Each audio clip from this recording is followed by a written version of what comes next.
بسم اللہ الرحمن الرحیم۔ محترم احباب، اگر آدمی سے قعدہ اولا چھوٹ جائے، قعدہ اولا بھول جائے، مثلا جو 3 رکعت والی نماز ہے یا 4 رکعت والی نماز ہے، مثلا ظہر کی نماز، عصر کی نماز، مغرب کی نماز اور عشاء کی نماز، یہ 4 نمازیں ایسی ہیں جس میں 2 قعدہ ہے، ایک قعدہ اولا اور ایک قعدہ ثانیہ، جس کو کہتے ہیں تشہد اولا اور تشہد ثانیہ۔ مثلا آدمی مغرب کی نماز پڑھ رہا ہے، 2 رکعت پڑھ کر کے تشہد میں بیٹھتا ہے، درود شریف وغیرہ پڑھتا ہے، اس کے بعد اٹھ کر کے تیسری رکعت پڑھتا ہے، پھر تشہد میں بیٹھتا ہے، جس کو کہتے ہیں تشہد اخیرہ یا قعدہ اخیرہ، اس میں درود شریف اور دیگر دعائیں پڑھ کر کے سلام پھیرتا ہے۔ اسی طرح سے آدمی ظہر کی نماز پڑھ رہا ہو یا عصر کی نماز پڑھ رہا ہو یا عشاء کی نماز پڑھ رہا ہو، 2 رکعت پڑھ کر کے اس کو تشہد اولا میں بیٹھنا ہے، درود شریف وغیرہ پڑھنا ہے، اس کے بعد پھر اٹھ کر کے 2 رکعت مکمل کر کے پھر تشہد اخیرہ میں بیٹھ کر کے درود شریف وغیرہ پڑھنا ہے، دیگر دعائیں پڑھنا ہے، اس کے بعد سلام پھیر دینا ہے۔ یہ طریقہ ہے۔ اب رہا سوال یہ کہ اگر آدمی تنہا نماز پڑھ رہا ہو یا لوگوں کو نماز پڑھا رہا ہو، تشہد اولا میں بیٹھنا بھول جائے، 2 رکعت پڑھ کر کے بجائے بیٹھنے کے وہ ڈائریکٹ کھڑا ہو جائے، سیدھا کھڑا ہو جائے اور باقی جو رکعتیں ہیں اس کو پڑھ کر کے تشہد اخیرہ میں بیٹھے اور تشہد اخیرہ میں بیٹھ کر کے درود شریف وغیرہ پڑھے، اس کے بعد سلام پھیرے۔ یعنی اگر وہ تشہد اولا کو یا قعدہ اولا کو بھول جاتا ہے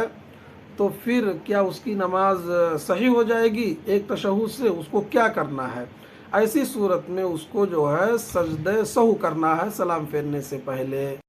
آدمی تنہا نماز پڑھ رہا ہے یا لوگوں کو نماز پڑھا رہا ہے، تشہد اولا قعدہ اولا بھول گیا، ڈائریکٹ اٹھ گیا تیسری رکعت پڑھنے کے لیے یا باقی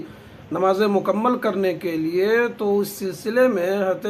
سیدنا عبداللہ بن بحینہ رضی اللہ تعالی عنہ کی ایک روایت ہے، وہ کہتے ہیں اللہ کے رسول صلی اللہ علیہ وسلم ایک مرتبہ ظہر کی نماز پڑھا رہے تھے۔ ظہر کی نماز میں آپ 2 رکعت پڑھ کر کے بجائے تشہد اولا میں بیٹھنے کے تیسری رکعت کے لیے کھڑے ہو گئے۔ صحابہ کرام بھی آپ صلی اللہ علیہ وسلم کی اقتداء میں کھڑے ہو گئے،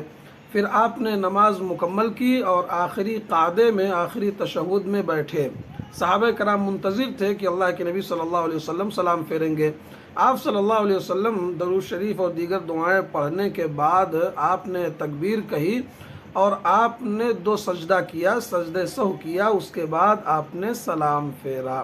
نبی کریم صلی اللہ علیہ وسلم کے اس فعل سے ثابت ہوا کہ اگر آدمی تشہد اولا کو بھول جائے، تیسری رکعت کے لیے کھڑا ہو جائے، تو اس کو جو ہے آخری قعدہ میں سلام پھیرنے سے پہلے 2 سجدے کرنا، سجدہ سہو، اس کے بعد سلام پھیرنا، یہی صحیح طریقہ ہے۔ ایک بات اور یہاں ہے، وہ یہ ہے کہ آدمی تنہا نماز پڑھ رہا ہو یا لوگوں کو نماز پڑھا رہا ہو، 2 رکعت پڑھ کر کے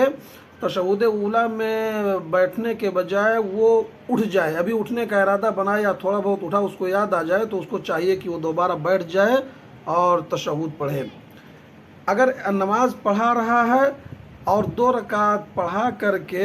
بیٹھنے کے بجائے اٹھنے کا ارادہ بنایا ہوا ہے یا تھوڑا بہت اٹھا، تو مقتدی کو چاہیے کہ لقمہ دے کر کے اس کو روکیں، لیکن اگر مکمل اٹھ جائے تو مقتدی حضرات بھی اس کی اقتداء میں اٹھ جائیں، اس کو پھر دوبارہ بیٹھائیں نا۔ اللہ تعالیٰ ہم سب کو عمل کی توفیق دے، آمین۔